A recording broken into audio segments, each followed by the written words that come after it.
Good evening, and I'd like to call Budget and Appropriations to order at 5:30.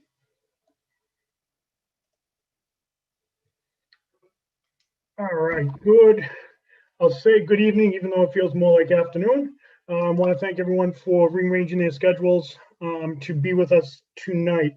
This will be the first of 4 nights of department interviews, so the department head can review their budget with us. It's our opportunity to ask any questions regarding the budget. Tonight we have the mayor's office from 5:30 to 6. That will be found on page 11 of your budget binder. Building inspection on page 61. Recreation on page 92. Assessor on, DPW on page 73. Assessor page 24. Personnel page 33. And I'll review the page numbers as we go along as well.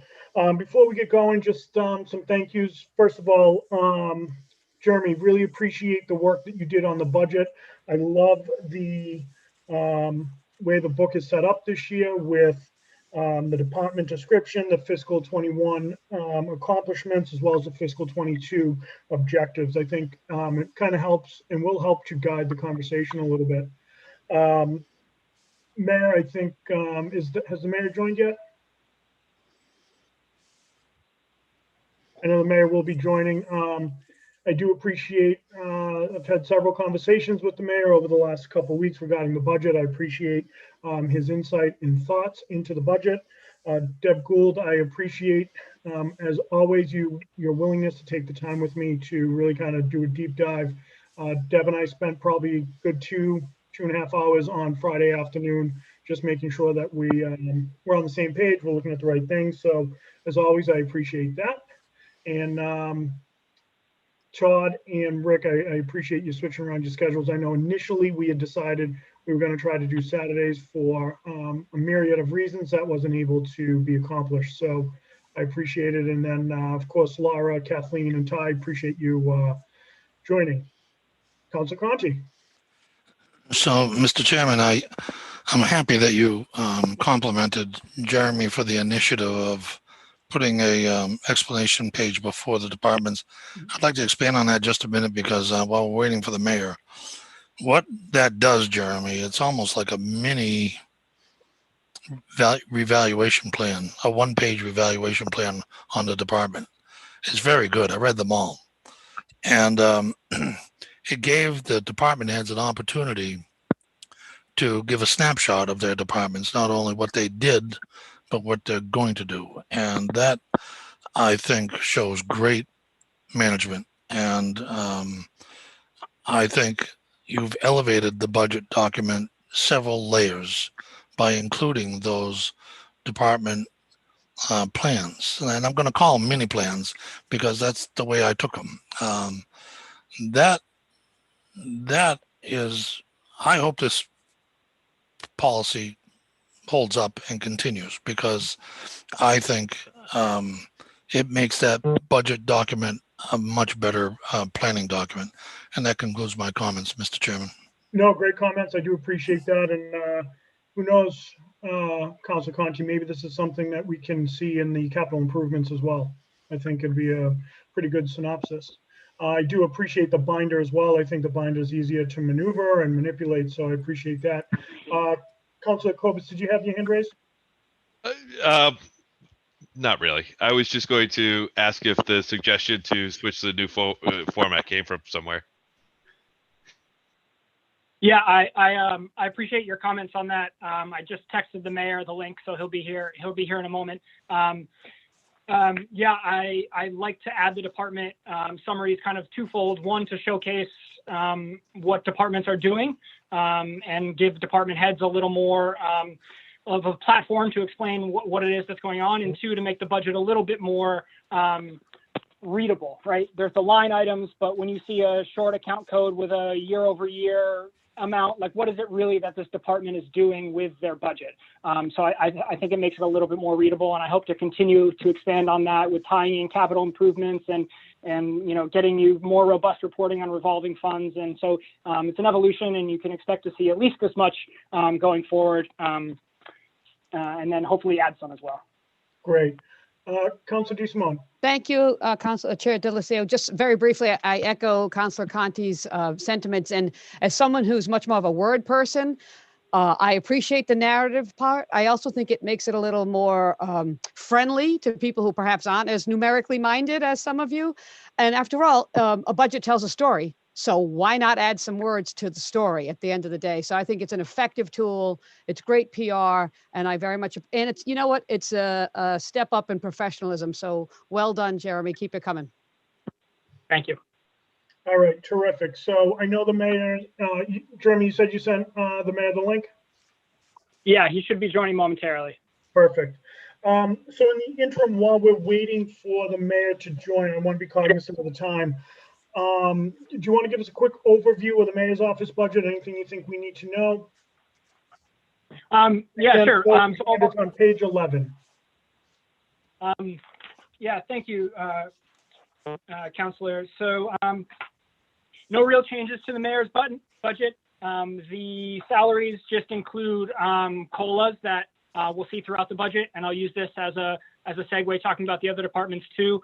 Our settled contracts where we had a COLA for the library unit at 2% is currently in the budget.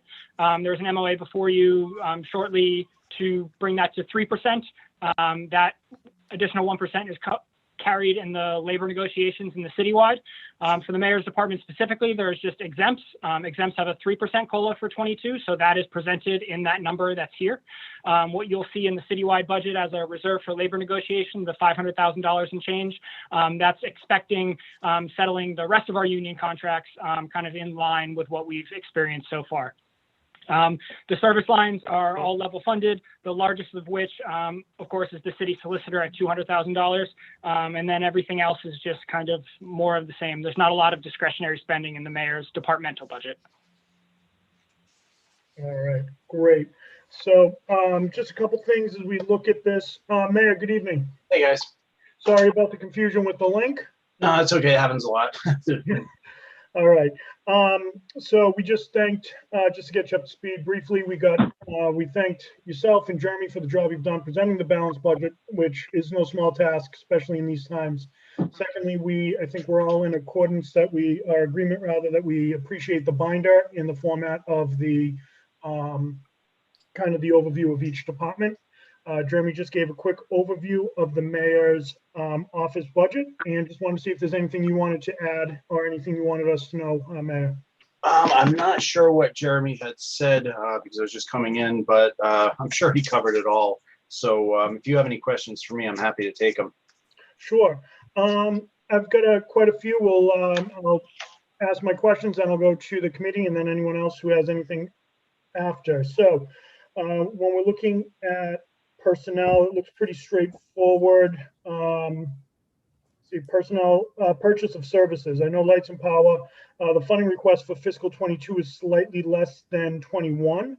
Can we talk a little bit about that and what that means? Sorry, are you on the citywide budget or the mayor's department budget? Citywide, I'm sorry. Okay. So for which line item was it again? It was the lights and power. It's slightly less is what you said? Yeah. Okay, it's likely because a lot of the things we're switching over to are LED lights. That could be one reason for it. It's just. And we had a per kilowatt hour rate decrease as well for fiscal 22. So combined with less demand, we also have less, per unit supply charges. Great, that's good news, right? Yeah. We like that. Yeah, the energy aggregate plan that we worked with, it's favorable. I mean, yeah. Mr. Chairman, what line item are you on? I don't see the reduction you're talking about. Let me find the exact line item. I'm actually You're on page 14? Give me one moment, Counselor. If I can. Just jump in. Sorry, Councilor Conti, on page 14 of your budget book. I'm there, under 52. Yep, under the 52 grouping, you can see streetlights are recommended at 688,000. 135. The current amount in that budget right now for fiscal year 21, based on today's year-to-date budget report, is 696,450. So the current amount in the fiscal 21 budget after transfers in is 696,450, and they're asking for 688,135. So one of the questions posed to the administration and discussions today was, can you tell me why? And pretty much what is being shared with you now is the result of those conversations. There was a decrease in the per kilowatt hourly rate. So Deb, why did that not affect the line item above it? Let me pull that one up. The 109,000. No, the 155,000. 155 is flat, yeah. So I don't know, I just found out today that there was a reduction in the kilowatt hourly rate. My concern, Counselor, going into this budget is, frankly, I don't think 688 is usually enough when we're 696 this year. The administration's position today was, because of the reduction in the kilowatt hour, they think that they'll get there. So usually they come in and ask for more money. Usually the conversation starts with, I think we're underfunded in heat. I think we're underfunded in streets. I think we're underfunded in lights and power. I think they might actually be on target for next year based on what I'm hearing today. So I don't understand why the reduction in kilowatt hours affected one streetlights and not the other one. I think that's a question for Jeremy. Yeah, is that just an oversight? Not so much as kind of orders of magnitude when we're talking about per kilowatt hour savings on $700,000 worth of lights and power. We were able to reduce that a little bit because our margins were a little bit less on just 155,000, and we've been close a few other times. We decided to keep that one level.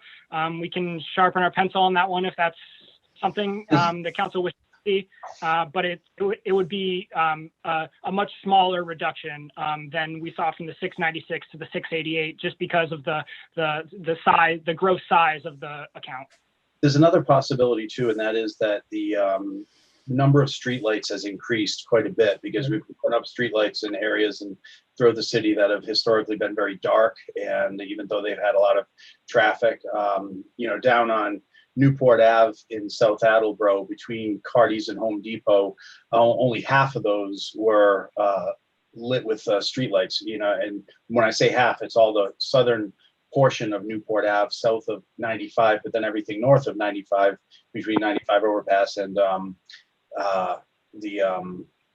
Cardi's. There were no streetlights at all. It was completely dark, and a lot of people walk there to Market Basket and to the train station. So, we've been doing that all over the city as well. The exit 3, which is now exit 4 area, also has a lot more lights up as well. It's just, there was a lot of people that walk along these clover leaves.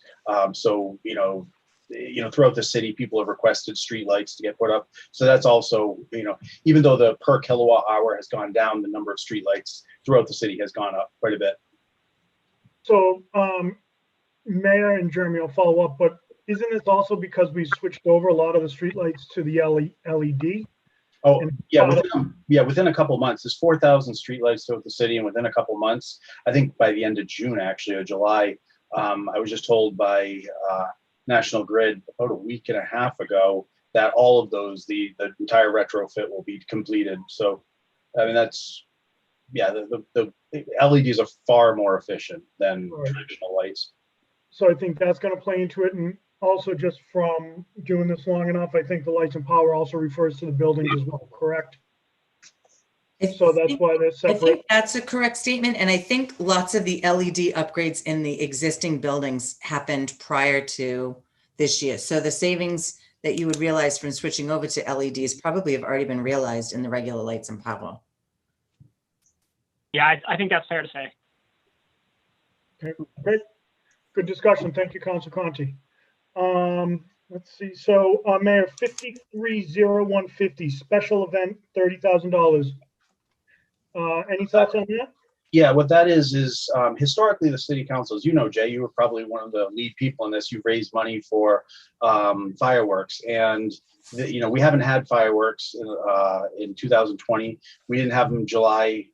We're not going to have them July 4th or July 3rd of 2021. However, because it's something that is going to be a recurring expense, we didn't want to dedicate that money to another line in the budget, because once it's put in another line in the budget, that line owns that money, and then we have to come up with it somewhere else. So what we'd rather do, fund it in the budget, let it roll over to become free cash, and then when we need it in the future. This year might be different though. What I'd like to do, it doesn't mean we're going to be able to do it. It depends if we can get a pyrotechnic firm to do it for us. But if we can actually get a 4th of July celebration, like, fireworks celebration with the Labor Day weekend, maybe a parade, a Labor Day weekend celebration, because by then, I mean, even now we could actually do one now, but there's no time to hire a firm between now and the 3rd of July, when we usually have it on the 3rd of July. So what we're looking at maybe is using that money for special events and doing that in, maybe September or so. We'll see how that goes. If not September, maybe if we don't get to use it at all, if we can't pull off some type of 4th of, like a fireworks celebration that a lot of people like to come out of the house for, it'll get rolled over into free cash. And then we'll just get put into the budget again for next year's 2022 July celebration. Yeah, because I know it was in there last year too, and I think this year might be a little bit different now that we have more of an understanding of really what is going on with COVID and what we can and can't do. So I think it's a different conversation this year. All right, let me see. I'm just looking at my notes here.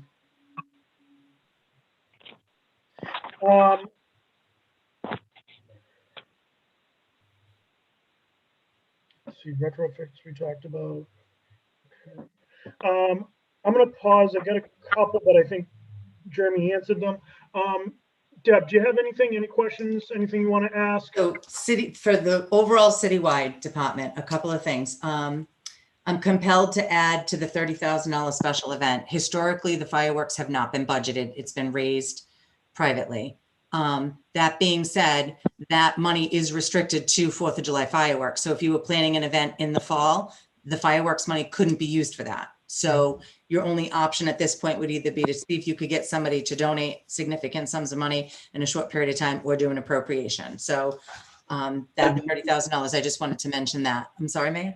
That 30,000 in special events, you're saying it could not be used for I did not realize that. No, I'm not sure we're saying the same thing. I want the council to know two things. Historically, the fireworks were funded through private donations in a donation account.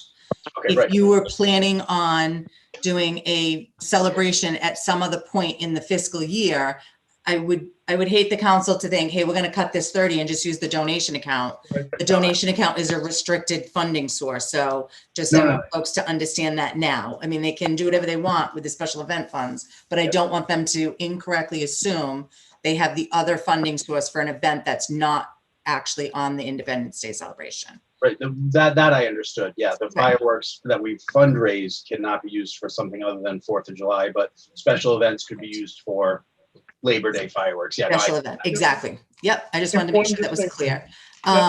The supply grouping I thought was pretty straightforward. Under the other charges and expenses, there's a couple of things for the council to at least make note of and consider.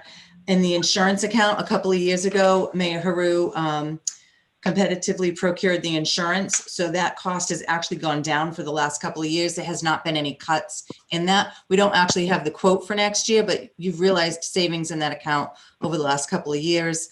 The FY22 budget also has reserve funds built into them. The reserve fund for negotiation that Jeremy alluded to shortly ago. It's common practice in years where budgets are, negotiations are settling and taking place. So that line item in the reserve for labor negotiations, the 502,000, that's common and represents the estimated amount that the administration believes they need to settle the contracts. The reserve for the 53rd week is also commonplace here in the city. That is the true up for what we expect to need toward the tail end of the fiscal year for the number of days that make up the quote unquote 53rd week. We all know we don't actually get paid for a different 53rd week. It's just where the accrual falls. A big change this year that you can see, two more. There's the reserve for cannabis impact, which is the $800,000. That's a new line item in the budget. That particular reserve is directly related to an estimated amount that is for the impact fee that is expected to come in, and that would come in calendar 23, the tail end of fiscal 22, and would be available for a transfer out of the reserve should that money actually materialize and be used during fiscal 22. And Deb, just on that note, that's important. That particular pot of money is also a one-time expense. It's it's part of the host fee agreement, which is only good for 5 years. So that's nothing we can or should put, well, we could, but it's nothing we should put towards salaries, because once that is over, we own that, but then the source of revenue would no longer be there. So we're going to put that towards capital expenses. I'm not really sure yet what that's going to be, but just to be clear about that, that has to go towards one-time expenses. And That that, makes sense. If I may, real quick, that makes sense along the same mindset of we don't really like to fund salaries with grants because you never know when it's going to go away. But I think there's also another distinction to be made between the impact fee and the host agreement and the excise tax, where there'll be certain revenues that will come in year over year with the excise tax. Yeah. Jeremy, then, Deb, we'll let Deb finish, then we'll go Jeremy and then Rick and then Laura. all right, so both the impact fee and the estimated amount for cannabis excise are both included in the local receipt portion of the revenue side of the budget. If we're going to touch on that, I think Jeremy's going to touch on that at some point. So those are both there. And then I'm just going to do 2 more quick notes for you. Under the capital outlay section, I think it's important to make note that the administration included $500,000 for a capital reserve. Last fiscal year's budget only started the year with $50,000. So it's $500,000 this year. In addition to that, the retrofits, you can see that there was a drop in that. That is reflective of actual expected changes to the retrofit contracts, things coming in into and out of the budget, that those numbers make sense. And there's also included in the budget the contribution to the general government stabilization and the continuing appropriations sped stabilization. So there's quite a bit of reserve type things in there that would potentially come back to the council from the administration. And I just wanted to make note that those things are in there. So I'm sorry if I took somebody's time, but. No, don't even worry about it, Deb. You bring great value and insight. So before we go on, to comment on the stabilizations, historically it was 282,000 that we had every year, but I've increased that to 300. The sped stabilization, the past 2 years, we put in $200,000 each. This year, I wanted to move it up to 300,000 because we could. It's just a one-time thing that we're going to do. Next year, I would put in another 300,000 for a total of give us $1 million. So with this 300,000, that would give us 700,000 in a special education stabilization. Here's the good news: once we have funded that, once we hit $1 million, I wouldn't add any more to that. So that would then free up $300,000 in the budget to spend on other things. And there's plenty of things we could spend on, maybe, increasing our OPEB contribution, which, it was 35, then went up to 50 this year, it's 100,000. Those are a number of the things that I'd like to do, as I see a couple of years into the future. Good, no, thank you for that. And I think that adding to the stabilization account, especially the special education, it's a moving target every year. So the better we can plan, the better we'll be. Jeremy, did you have something you wanted to add? Yeah, I wanted to specifically call out the 2 separate marijuana revenues that Deb had touched upon. So she did most of it, but on page 7, you'll see that there are 2 lines, $800,000 each. One is the marijuana host community agreement. So we use the words host community agreement and impact fee interchangeably. So as we experience a full calendar year, because this keys off of their calendar/fiscal year, their January to December fiscal year. So as we get to experience a full year of their operations, as you experience if more retailers open up within city limits or near city limits, we'll get a better sense year to year. So that number, that first $800,000, will always tie directly to what the reserve is in the citywide budget. The number below that is the marijuana local option tax. So they get a little confusing in that they're both 3%. The host community agreement is paid directly by the establishment, by the company to us after the close of their fiscal year, whereas the local option sales tax is paid by the consumer at the point of sale and is then wired to us by the state on, I believe, quarterly basis. So those numbers should be, unless there's some sales tax exemption we're missing, they should be quite close throughout the time. But that 800 for the impact fee will always match revenue to expenditure 1-for-1. So that's all I wanted to point out on that. Thank you for that. I think it's an important distinction. Councilor Conti. So we went flying through this so fast. I have a bunch of questions. If our insurance was historically 380,000, or was in the past 460,000, we've got it down to 380. Why are we budgeting 460,000 next year? Let me pull up that account, which is the beauty of. That is 574010. So I can tell you the same question was raised last year, Councilor Conte. The By me? unknowns, I honestly can't remember which counselor, but the unknowns, so it is, I think, overfunded. The unknown for fiscal 22 is they don't know what the current quote is. So for the last 2 years, we certainly have been overfunded based on what we've actually experienced in those accounts. As of today, the final quote wasn't in for 23. So the money that has been in there has been reverting to general treasury at the end of the year. So it is it's not being really spent on other things. There's endorsements change. We had some fluctuations in prior years with properties coming off or on, and who's responsible for insuring some things, but there has been a surplus, I believe, in that account in the last 2 years, which is why I was curious about the insurance account. When was the last time we did a risk management of the improvements? Yep, it was, they do certain audits every year on it, but this administration went out and competitively procured it, and in fiscal 19, that line expended 289,000. In fiscal 20, it was 315,000. So free cash last year was buffered, bolstered, whatever word you want to use, by $144,000 from that savings.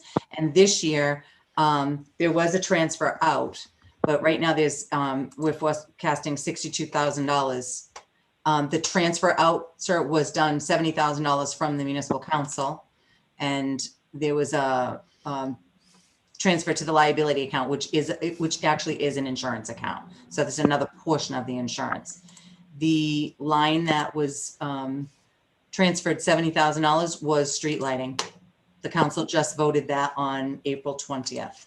So the savings, if there is savings in the insurance account, to go into any other section, it has to go to the municipal council through the administration. It just warrants note that you were able to access $70,000 of that this particular fiscal year, and about 140 plus transferred back to the general government at the end of last year.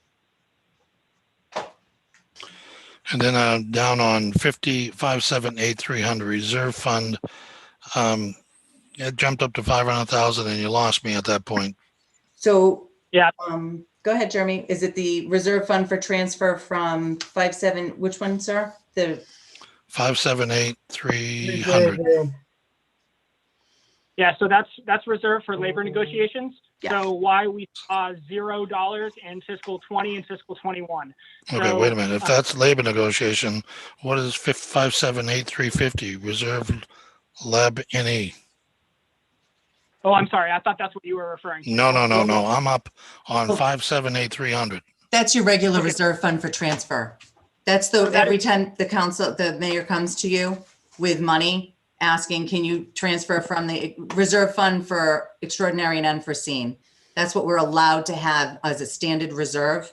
So as you know, between July 1st and the date of free cash certification, if there was an emergency within the city, other than going to stabilization, you'd have to take it from some existing appropriation, and your normal reserve is the $500,000. The reason when you look at that account during the year, it would be substantially less is every time the municipal council moves money out of that, the budget amount goes down.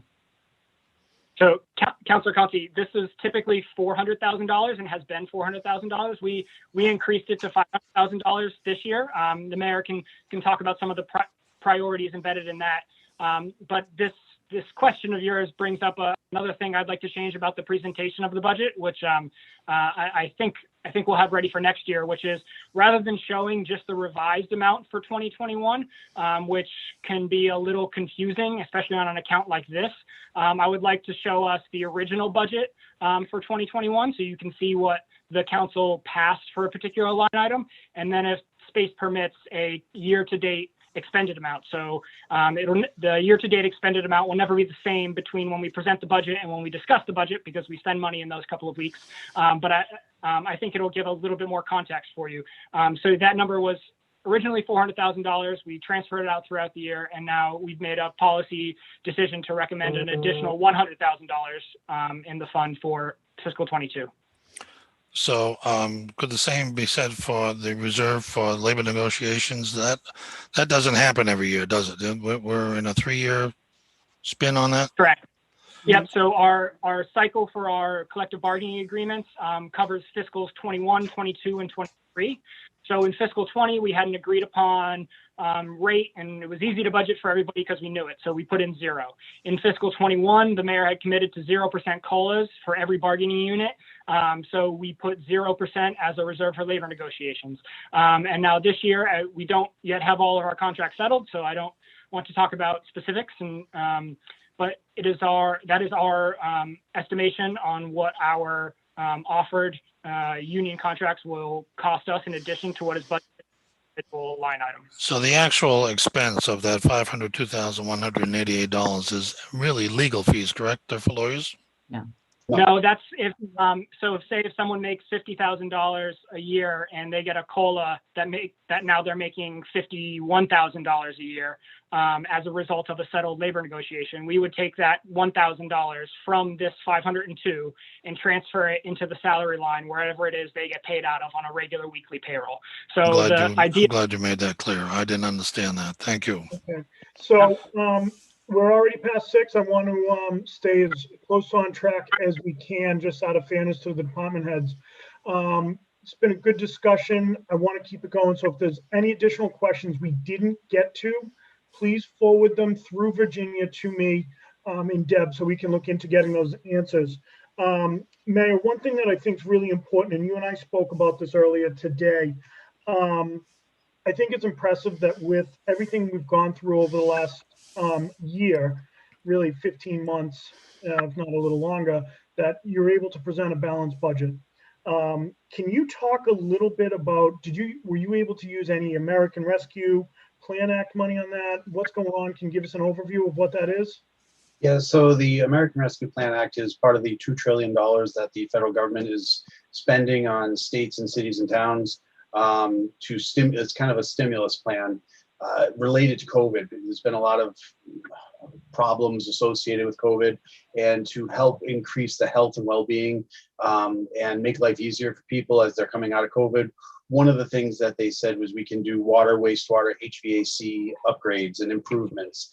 So that's something I'd like to spend some money. So Attleboro is getting just under $10 million from the federal government. We have about half of that right now. It's a one-time expense, so we don't want to spend it on salaries, because then once we put it towards salaries, then we own it. So it's going to go towards things like maybe $3 million towards water upgrades, maybe $1 million towards wastewater upgrades. We're looking at HVAC systems improvements for the fire department on Union Street, the fire department in South Attleboro, the Council on Aging, the police department, maybe the rec center, the Bartech Center. Those are some of the HVAC, and that's related to COVID, because HVAC is heating and ventilation, and that filters air, reducing the amount of respiratory droplets that people would be breathing in. There's also the possibility of using some of that money for giving people help who have been down on their luck, people that need help with utilities, rent assistance. But what we would do is give some of that money to some of the nonprofits in the area to administer for us, because they already have the setup for that. But that would go to hopefully Attleboro residents. The U.S. Treasury issued 130-ish page, I think 128-page guidance, and Jeremy, Deb, and I, we looked through that. That is, it's the first pass at the guidance. And right now it's a 60-day comment period. So the Treasury has taken more questions from the country, and they're going to offer us better guidance on how to spend this nearly $10 million, about $9.5 million that we're going to get in Attleboro. But if we can, a lot of this stuff, the general public isn't going to really see. Like if we, spend $4 million on water and wastewater, and they're not going to see like an improvement in the community. What they will not see is a rate increase that would have happened a lot sooner to pay for those infrastructure needs with water and wastewater. So we went through the CIP, and we looked at a lot of the things we'd like to put some of this, $9.5 million towards. Now Deb and Jeremy are checking on a regular basis to see like what's eligible. Like if just because we want to put it towards a water or wastewater, it doesn't necessarily mean we can. We have to do everything in accordance with the guidance we get from the U.S. Treasury. We're going to have a couple of years to spend this money, so this is a marathon. It's not a sprint. We don't need to rush the money out the door. But some of the big, if you're wondering what I want to spend that $10 million on, about $4 million on water and wastewater, if allowed. HVAC at a number of the city buildings. I forgot to mention Willett and Thatcher both need HVAC. Willett doesn't have anything. It's pretty, well, actually I shouldn't say that. I think it just broke recently, so they need something. And those are some of the big ticket items. But then, like I said, some of the smaller financial assistance for utilities, and then there'll be other miscellaneous stuff that comes up. Mayor, thank you for that explanation. I think there's a lot of questions, and like you said, 135 some odd pages of guidance is a lot. Yeah. But no, I appreciate that, and I think to be able to budget, to have a balanced budget without using any of the ARPA funds, I think everyone involved, all the department heads, yourself, Jeremy, Deb, you deserve a lot of credit on that. So, thank you both for taking the time tonight. I'm sorry, Mayor, did you have something to add? Oh no, I wasn't going to add anything, but one thing I could say is we used free cash to help balance the budget this year. And it is worth noting that I mentioned this before, the state shorted us about $2 million in education. So we had to make that up, with free cash and some cuts in the school department. But that was, something we worked with the school department on. Hopefully we'll get that full funding back next year, but yeah.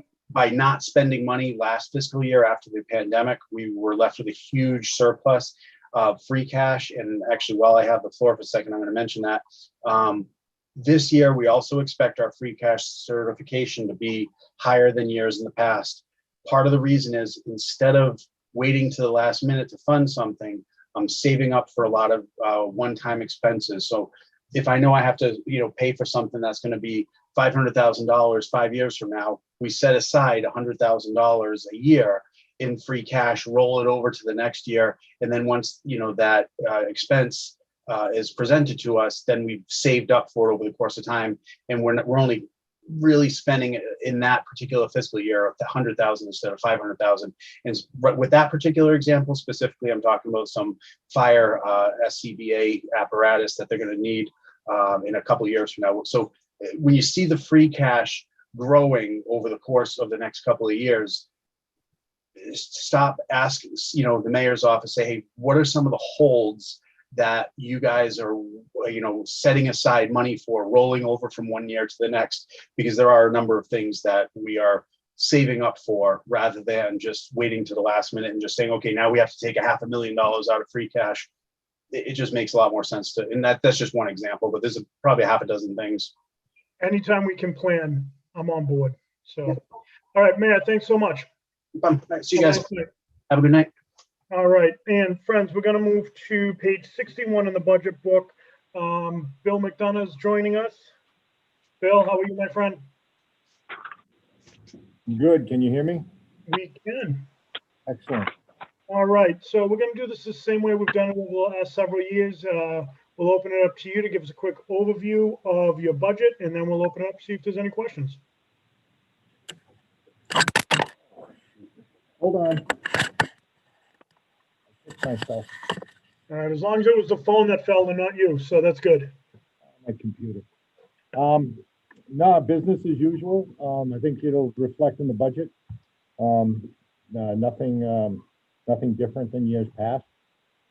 Pretty much a even keel over here. So, I mean, I really don't have anything to try to explain or ask for or look for anything different than in the past. So if anybody has any questions, I'd be more than happy. Yeah, I've got a couple, if you don't mind, Bill. Can you talk a little bit about, I know we've over the last several years, we've tried to go more electronic. I know Jeremy called out the in-house scanning and archiving, great deal of past paper permitting for electronic storage. How's that going? What's that process looking like? I'm sorry, when I kicked that over, I pulled the mic out, so I didn't hear what you said. Could you start again? Of course. I'm all set now, guys. I'm ready. And it's good. It's keeping us on our toes. We appreciate it. Just the in-house scanning and archiving of going to electronic. How's that looking? How's that working out? It's excellent. We are in the home stretch. The staff has done an incredible job. Any extra time they have, they grab on to some old permits and start flying through them. I think we're probably down to about maybe 6 filed cabinets worth out of probably, I don't know, 45. Wow. So they're moving right along, and you know, we're seeing the cabinets fly, you know, clear out of here and load up on the computer. It's making it much easier for everybody. Great. And then, Bill, how were the permits throughout fiscal 21, especially with the pandemic, and then as you're looking into fiscal 22, cost of lumber, is that, and people getting back to work, is that gonna, do you think that'll impact permits? Well, I mean, I thought it was going to impact it more than it did last year, that's for sure. Yeah. You know, last year we permit fees came in at about 1.16 million. This year to date, we're at over 750,000, which is, I think that Deb and I spoke about this time last year, trying to put a number on it for this year, and I think we were hopeful at 450-ish. So we're well above that game. Quite honestly, we haven't felt any kind of a drop. We've been, you know, as busy as ever. You know, we permitted a lot, and we've also waived a lot because of some of the large jobs that have been going on where, you know, things with the high school and those city projects that we've waived quite a big number this year. But it was similar to last year as well. So, you know, I think that, you know, if you go right down the line, commercial is down about 300,000. But, you know, it's still over 400, but it's the housing, every other line item is actually fallen in place to be consistent with where we were last year. So it's one or two big projects will kind of tilt the scales a little bit, but overall. And everything's essentially a level funded budget other than contractual or even, let's see, yeah, it looks pretty, yeah. I think salary and maybe some longevity may have gone up, but contractually that's it. Everything else is dropped or stayed the same. And of course, it's time for my editorial comments about a level funded budget year after year is actually a cut because of inflation. So good job to you, Bill, just making sure that everything balances out. Keep the good work going, and I'll open it up to my committee first, see if there's any questions, and then we'll open it up to the council. All right. Anything from the council before I recognize Deb? Ty. Yeah. How you doing, Bill? Good, Ty. How are you? Good. The only question I had is, are you comfortable with the 2,500 for vehicle maintenance? I am. Mayor and I had a talk about this. I'm pretty comfortable with it. Last year we had a little hiccup with a couple little things on one of the cars. Two of the vehicles are, to be quite honest, two pickup trucks are plug and play. You know, we change the oil and do what we do. We have low mileage on them. We keep them in good shape. Not worried about those. little worried about my vehicle. It's got an awful lot of miles on it. But I think that the 2,500, I think, is going to be okay. Okay, thank you. Thank you. And Deb, So I just wanted to make sure that the council was aware, and Bill, on June 1st, the municipal council reauthorized your revolving fund for protective inspection services in the amount of $250,000. So that vote has already been taken. all right. Excellent. All right, Bill, if anything should come up that you think the council should know, anything we didn't get to, certainly let us know. But, you know, thanks for all you do, and thanks to you and your department. Thank you. Good luck, guys. All right, have a great night. Thank now. you. Stay cool. All right. And do we have Mr. Walsh with us? We'll be looking at page 92. We do. Give me a minute.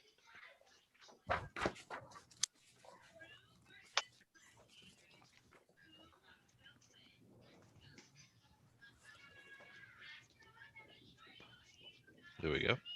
Nice work, Todd. I appreciate you stepping in for Jim. We had to cover the school committee meeting.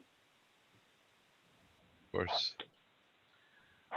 Dennis Walsh, how are you, sir?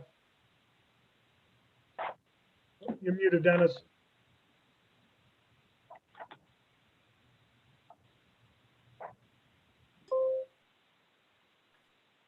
Dennis, how are you?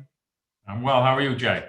Fantastic, thank you. So before we get into Dennis's budget, I just want to take a second and recognize Dennis and Deb and everyone who was involved in Saturday's cornhole tournament, raising some money. It was a good time, a lot of laughs, but for a really great cause. So kudos to you and the entire committee. Well, thanks to everyone who joined us. So Dennis, we're going to do this the same we've done for the last several years. You get your opportunity to talk to the council about anything that you think we need to know, and then we'll open it up for questions. Okay, there's just a few changes. Obviously, anything that is contractual is contractual. One of the items that we've asked for an increase in is the program assistance, which is basically, it's the lifeguards at our pools. We will only be able to open 2 pools again this summer, but for different reasons than in the past year. It's not due to COVID, it's due to our inability to hire lifeguards. There's a national shortage of lifeguards. I'm part of a forum every day, and people from North Carolina all the way to California are having difficulty hiring lifeguards. I know water parks, et cetera, are changing their dates and hours, et cetera. It's very difficult to get anyone to work today, but even more so for a position like a lifeguard where you have to go get certified and pay $400 to be certified to become a lifeguard. Most parents don't want to spend $400 to get their kids a part-time temporary summer job. They want them to go get a job. So we're having difficulty with the lifeguards. We're not able to open the 3 pools this summer. We're down to the 2. Yet the cost for the program assistance is going up over last year. I will note that in 2019, I believe it was $42,000. Now it's going up somewhat from last year to about, is it 31,000? That's what it was last year. It's going to 36,000. And one of the reasons for that is working with Jeremy and the mayor and the rec commission, we are going to since we only have 2 pools open this summer, we are going to make the Briggs pool free of charge to Attleboro residents. So we're going to lose that revenue from our revolving fund. So therefore, they're picking up more of the expense with respect to the lifeguard cost, because we will be losing a lot of the revenue that would generally pay for that. So you'll see an increase in that. The other one that's kind of a big increase is the maintenance of recreation areas. And I know that this has been something that Councilor Conti has been pushing for a number of years. We haven't been able to do as much maintenance as we would like to. For example, crack filling and seal coating our asphalt playgrounds, et cetera.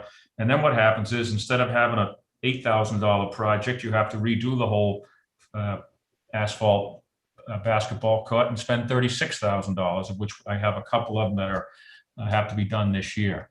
So I actually asked the mayor. I've been asking to push it up to $50,000, and he was generous, kind enough to increase it from $8,000 this year to $20,000 for fiscal year 22. And we've spent about that much this year already with transfers from other areas for things that we needed to be done. So those are the Dennis, two. Yep. if I can interrupt for a second on that, Dennis, before you move on to another point, this is another area in which you can't quite see the increase because you see the revised budget. So the revised 21 budget that shows $20,300 there, that's Dennis moving money into there from various places. So the original budget there was 8,000. So the original to original increase from 21 to 22 would be $12,000. And we had two employees. Bad news is that we had two employees leave our department and go to another department. The good news is that we therefore had monies available in our salary account, and we transferred money in to take care of some of these things that needed to be done. The only other item that I would note before you have questions, et cetera, is in the recreational grounds. Obviously, that's ferret, lime, seed, loam, all anything that has to do with the 10 facilities that we maintain. I'm asking for a 5.7% increase from this year's budget, and I would tell you that right now things are costing a lot more than going up more than 5% from what we've been purchasing. Yeah, I agree. It looks like you're on pretty much a shoestring budget, Dennis. No, we're good. No complaints. No. They always help us with what, if we need something, we ask for it, and we generally are very pleased with that. We get it from the council and the mayor. So Yeah. No, I think, you've got a history of asking for, you try to make the most of what you have. yeah, if you look and see, there are some items where I went down because I think we should ask. It's the taxpayers' money, and we should ask for what we need, not for a dime more. Well said. All right. You answered a couple of my questions. So the question about the pools, one, so Briggs is going to be open. What's the other pool that'll be open? Well, the Spatcher pool, and I just pulled up some numbers last year. Like you'll be hearing this obviously through your budget process, was quite an anomaly. But in 2019, when we had 3 pools open, 48% of the visits were at the Spatcher pool, 35% were at the Briggs pool, and 16% were at the Twin Village pool. So that's how we made the decision as to which pool to open. The Twin Village had the least amount of usage, and I would say well more than 50% of the usage at the Twin Village pool that year was from groups, like Abacus or the Mockman, now the Robbins Child Daycare. It's groups that went over there and used it, not the general public, so we feel that the number really at Twin Village was the lowest by far when you took the groups out.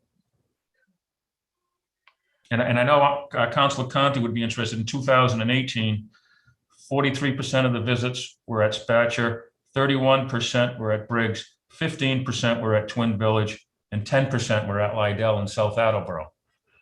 So that's an important thing to remember for future discussions about a new pool, whether at Twin Village or South Attleboro. All right. So going back to the lifeguards, $400 for the certification. Is that a national certification? What is that? Is there a way that, perhaps the Yes, it's a national certification by Red Cross. And actually, Jay, we tried a lot of different things this year to get lifeguards. And I think we normally lose maybe about 20% of our lifeguards. And this past year, we lost 60% of our lifeguards not coming back. Part of it is obviously the kids are aging out and they're into their junior year in college, and they don't come back to be a lifeguard. They want to try to get an internship in the field in which they're studying. And the other part of it is, to be quite honest with you, we've heard some concern about with COVID, parents don't want their kids being in a position where they might have to do mouth to mouth. Yeah, that makes sense. I can certainly understand that. We did, and we actually ended up paying for 4 kids through the Friends of Attleboro Recreation, 4 kids to get their certificate. Wow. Has there been thought, especially for the weekends, maybe partnering up with the YMCA and some of their camps, whether it's Finberg, or see if there's some kind of a program where they can cover on the weekends? Yeah, well, they're trying to get our lifeguards. Well, tell them to hands off. All right, Dennis, thank you. We'll open up the floor for any questions for Dennis.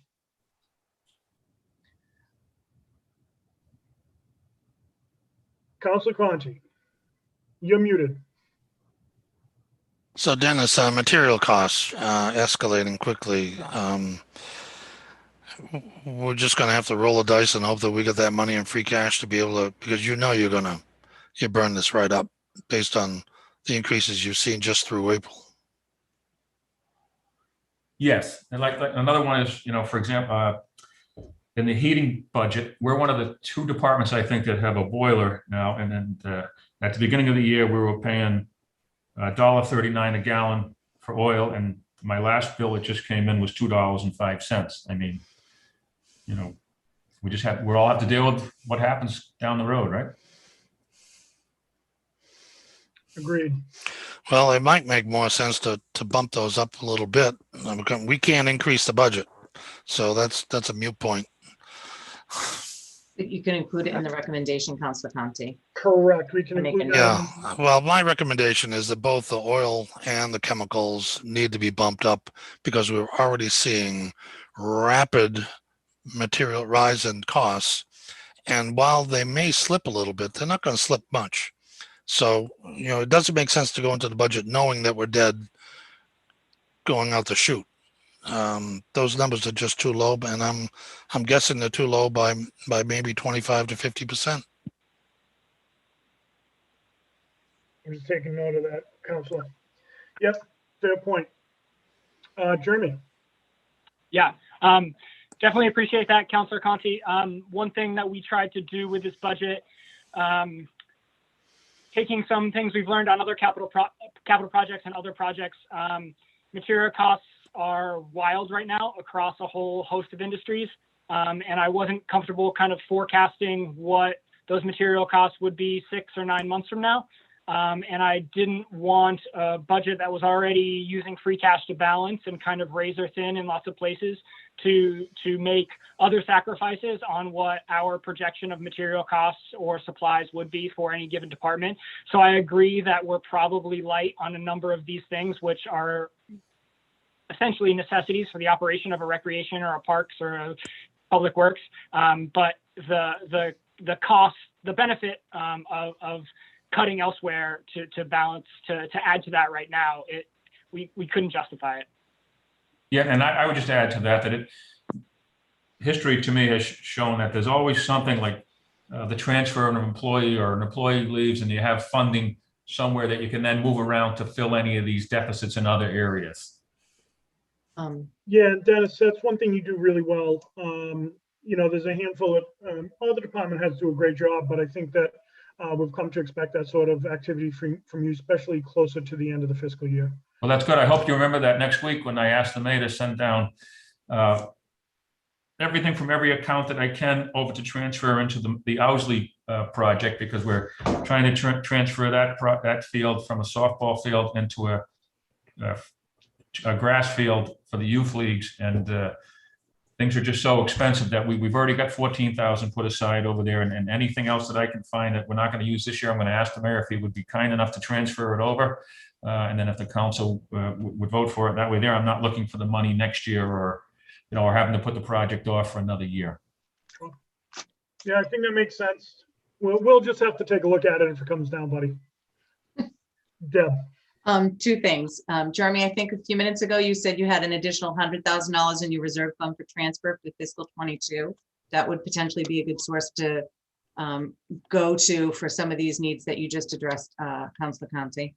And then secondly, your revolving fund was reauthorized by the municipal council last week, set at $200,000 for next year. So that fund is going to be available to you.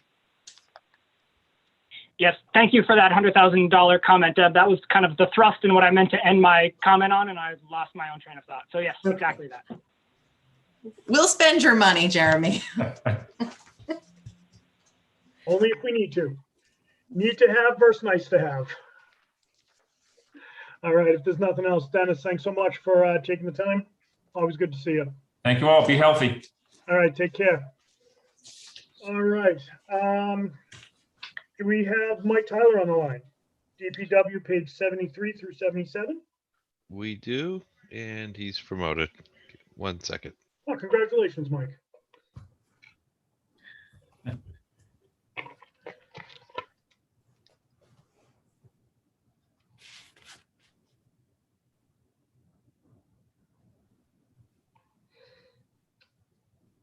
Mike, good evening. How are you, sir? Good. How are you doing, Chairman Delissio? Good. Thanks for joining us tonight. Hey, just wanted to, we're going to be doing the same thing that we've done in years past, where we give you the opportunity to tell us anything you think the council should know regarding your budget, and then we'll open it up for questions and commentary from Deb, Jeremy, and myself if needed. So floor is yours. Thank you.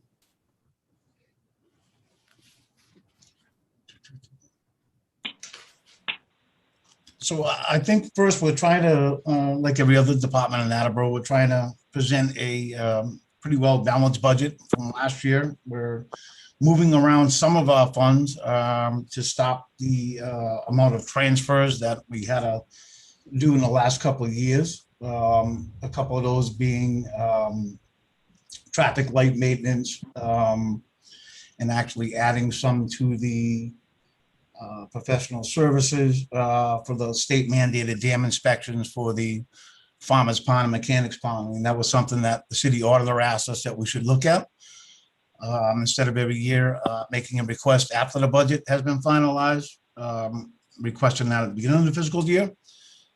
Those funds basically start at $12,500. Those cover the minimum inspections of these dams. So I think that's what we put into the budget this year for that. It could escalate, but right now we seem to be in a pretty good place with the work we've done to these dams in the last couple of years. I'm not saying that we've made them better, but we've been able to hold the status of the dams as far as the state's concerned. A couple other things, we asked for a yearly increase in the heating and lights. They've been funded at $25,000 and $25,500 when the average bill for the last 4 years that I have, we've been averaging about $29,000 to $29,500. So every year I've came in front of the council, usually in April, to ask for an increase in funds in those two lines. So again, we're trying to eliminate that need to come in front of the council to ask. So put a more realistic number at $30,000 for those two lines. I will add that we have had an audit done on this building with the lights and the heat. We did receive a proposal from the engineering company that performed that. It was given to the mayor a couple months ago in hopes of funding that. It does entail changing some controls around in this building that they feel would be a significant savings to the city. But I think that's about it. You're going to see our salary line is actually a little lower than last year. That's due to a lot of senior retirements that we've had. These are guys that were at max step for a number of years. They were replaced, almost all of them internally, with employees that were actually lower step on the system. So even though we were able to do a lot of these positions in-house, you'll actually see that it's a lower budgetary number. So Mike, a couple different things. Thank you for that overview. Definitely appreciate it. The dam inspection, that's a state mandate, is that not? Yes, it was a state mandated pond at Farmers Pond and Mechanics Pond are both what they would call in a certain critical stage. Mm-hmm. We did do some remediation work on Farmers Pond last year to bring it back up to that stage. I think the city does have some type of decision to make in the next couple of years of whether or not we're going to do some type of major rehabilitation on these dams, or whether or not it'd be more cost effective and even grant-wise opportunities to remove them. But that has its own pros and cons. Yeah, I mean, I think if one, we should be looking at, there's a grant to be looking at. Two, you know, yeah, we got some planning to do because I know they're old, and I know it seems like every year we're dealing with something coming out of Council Conti's committee about the dams and everything else. So, Council Conti, anything about the dams before I move on? Mechanics Pond is actually a Mechanics River, and we just bought that land. We just agreed to accept that land from LVD with the dike, and so that's going to get attention really soon. The Farmers Pond, temporary repairs we did last year are gonna stand up to the dam inspection probably next time. It's 2 times out that we're probably gonna run into trouble on Farmers Pond. That's my understanding. That's correct, Councilor Conti. The repairs we did to the Farmers Pond Dam were just what was needed at the time. Even though we kind of went a little beyond over there, because it wasn't as extensive as the erosion damage as I thought, so we were able to actually expand on that project. When you talk about the dike that's related to the Mechanics Pond Dam, I'm pretty sure that Gary had put in for an engineering company to come in to do an evaluation for that, to see if what the cost would be for the city if we were to take ownership of that. So I think, I did talk to Gary about that. I think that's the right decision to make.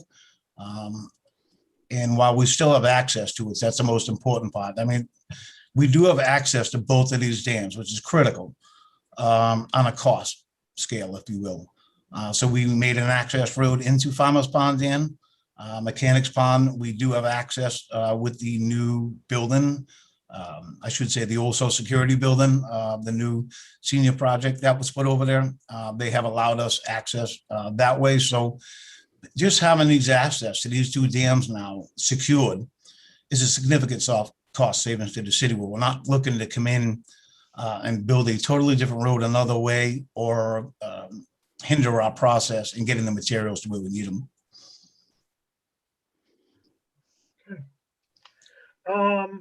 Moving on, Mike, when I'm looking at the supply line, looks like gasoline's level funded. Fuel's level funded. To me, that seems like it could be a bit of a concern, especially in the direction that gas prices are going. Thoughts on that?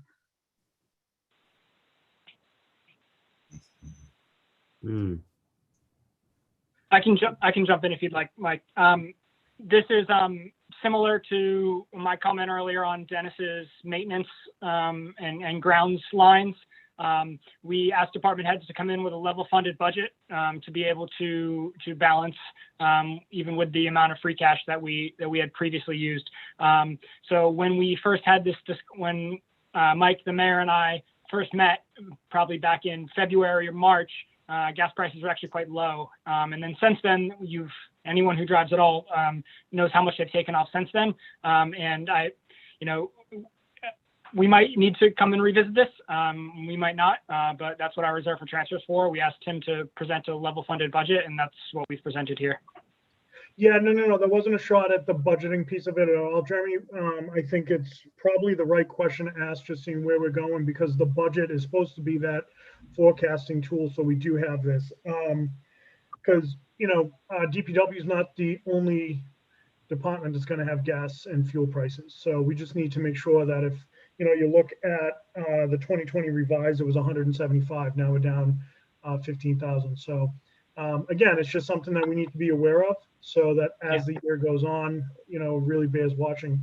Councilor Conti. So, Mr. Chairman, the elephant in the room is what we're not funding because we're trying to level fund.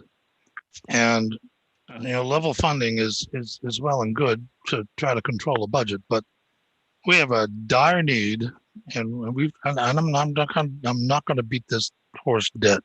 We did a study 5 years ago, Mike, that the roads need $2.9 million a year to stay just as bad as they currently are.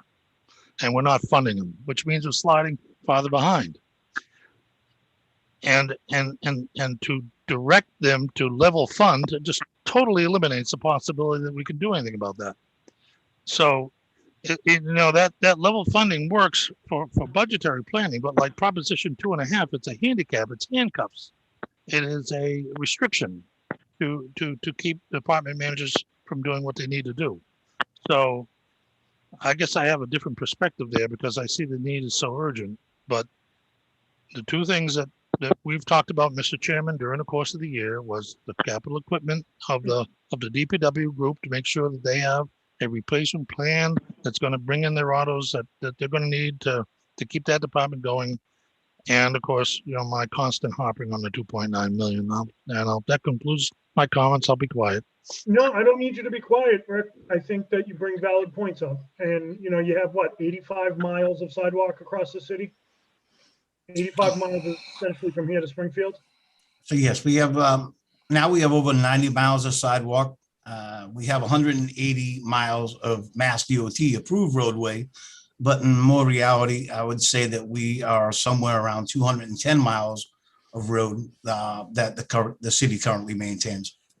Yep, and I think, to be quite honest, I'm really curious to see, not to go down a rabbit hole, a good indication I might be going down a rabbit hole, but I'm really curious to see what happens with that Reed Street feasibility assessment for the sidewalks, because I think it's going to tell us a little bit more, not just about Reed Street, but I think it could give us an idea of what some of the other projects that could happen are. I think that project's going to be very expensive. Rick, I think you're right. Sidewalks are important. And, as I said earlier, level funded budget, it's really a budget cut when you factor in inflation costs. Deb. So fuel, I just want you all to know, diesel fuel, which is budgeted this year at the 105. And I believe that's what you're looking at for next year, right? 105. This year, so far, you've spent 74,879. Last year, you spent 86. The year before that, 97,000. The only year in recent, only in 2018 did you hit 107. Every other year in that particular account, you're well under the 105. I know the cost is going up, and Jeremy and I had the same conversation earlier today, but I don't know if it makes you feel better or worse to at least know that much. And year to date on gasoline at your budget of 160, you've expended 105,000. Last year it was 115,000. 2019 it was 131,000. Again, it was 2018 before you were exceeded that amount of 160. So there is some, the other thing that impacts snow, this particular budget greatly is how many snowstorms you have, how often people are out there actually driving. So it's not only sensitive to actual fuel prices, but it's sensitive to weather and stuff like that. So although it is level funded to last year, I think you're going to make it this year in those accounts. I have no indication that you're underfunded, at least for fiscal 2021, and you certainly were overfunded to comparative numbers for last year. Again, last year is really tough to compare anything to, though. I mean, there was very little that happened in the final quarter of the year.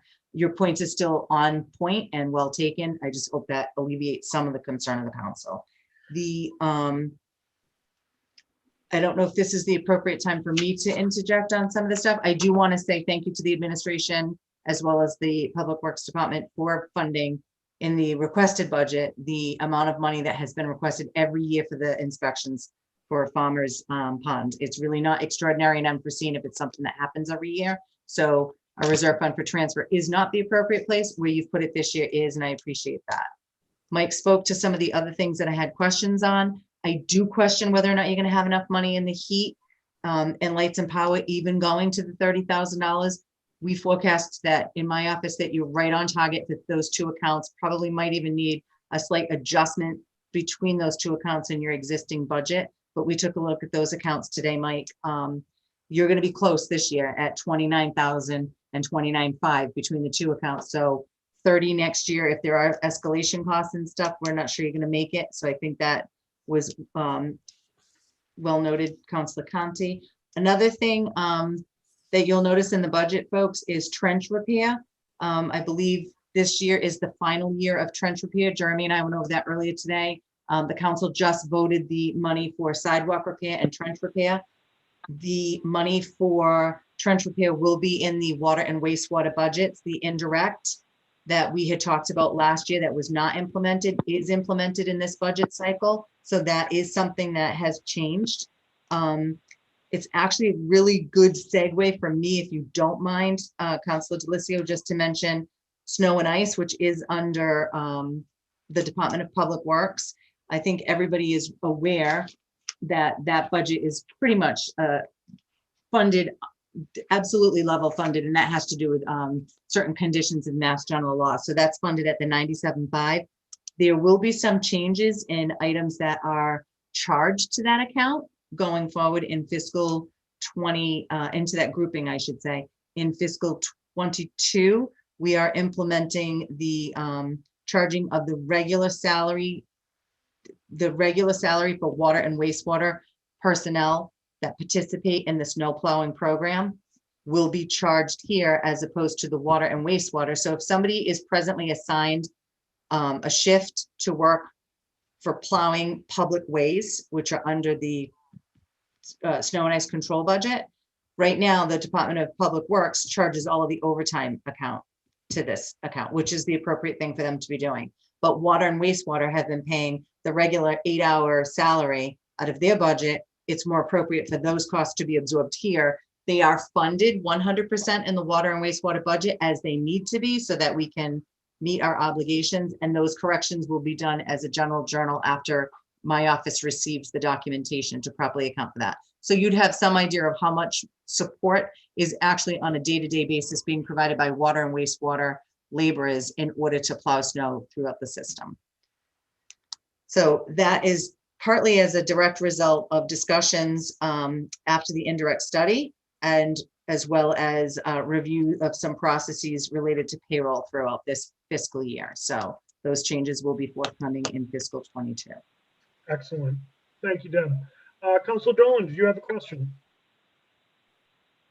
Deb, on the trench repair that will now be under water and wastewater, how much was that allotted previous when it was for DPW approximately? So this year, the Department of Public Works identified, and the council just voted last week for $30,145 of needs. So I believe the amount that's in the budgets for water and wastewater is greater than that. So I'm not sure if that, I don't know if today's the day to talk about that, but I think, yeah, so that's something that this year, and I believe all that was put in the trench repair budget for this year was sort of after the fact what was identified as needed to be fixed. Is that fair, Mike? Yes, there was actually a couple funding sources. I think when Barry was here, we kind of figured it out that it was somewhere around 87 and 90,000 a year. There was a request earlier on in the year, but yes, you're correct on the most recent one. But I believe the more accurate number is between $80,000 to $90,000 per fiscal year. So, yeah, so if you look at line item 538053 trench, fiscal 20, it was revised at 89,180, which would fall Right. in line with that number you were talking, Mike. Yep. And in fiscal 19, it was 29,642. So it depends on the projects and what goes on. Yep. Right. It's directly related to the activity of what happens. That trenches are really a repair, correct? They're a true repair, right, Mike? Absolutely. You know, just to touch on that a little bit, when the DPW was repairing the trenches, we were paying somewhere in the range of $65 a ton on the trenches that we can repair and make the roadway surface back up to where it was before the water break happened. If we have to call on a contractor to perform these repairs, even though we do all the preparation work, it's $160 a ton. So there's quite an escalation when you have to call on a contractor to do it compared to doing it in-house citywide. And Councilor Dolan, do you have another question? Yeah, just a quick one. It was a while ago, so Mike, I don't remember exactly what you said, but when we were talking about the roadways, you said 100 and whatever miles of roads that we have, and then on top of that, what we actually take care of, and that's because of the roads that aren't accepted. Is that what you were referring to? So like when you said the state, you had said something about state money. I'm sorry, it was a while ago. No, Were you referring to, like, you know, the state pays us for all our accepted roads, but we take care of all of them? Is that what you were referring to? no. I can interject. It was 180 miles of Massachusetts DOT Councilor, approved. if you don't mind, we'll let the department head handle it. I do appreciate it. I'm sorry, it was a while ago. I'm just looking for clarification. That's all. I No worries. I think it's an important piece of clarification. That's fine. I I knew Councilor Conti was going to hit all over this, and as he well should. And I'm glad he mentions it, because it does need a lot of mentioning in the years to come. So we have what we call approved roadways. These are roadways in the city of Attleboro that are approved by Mass DOT. That's the 180 miles of road I've talked about. We receive a certain amount of money. I wish I had the number right in front of you. I'm going to say it's about $1,400 a mile. Please don't hold me to that number. I can definitely get you that number, an exact number better. So they give us that money for each mile of roadway, and that is what the city receives from the state to maintain those roadways year round, including everything. It cleans, street sweeping, snow removal, and all repair of that roadway. We do have quite a few miles of roadway in the city that are not accepted by the state. Unfortunately, I am not able to access Mass DOT funds to do any repair work on those roads. And so But the yet we city, that's when I have to go to the city council to do them. So I don't want to confuse this. These water trenches, the majority of them are on almost all of them are on accepted roadways. So that's been a kind of concern for me since I took over for Public Works. The other municipalities I worked on for a free enterprise always took care of their own issues. They were not asking another department to go there and repair these trenches for them. They come out of those. That's why they're a free enterprise.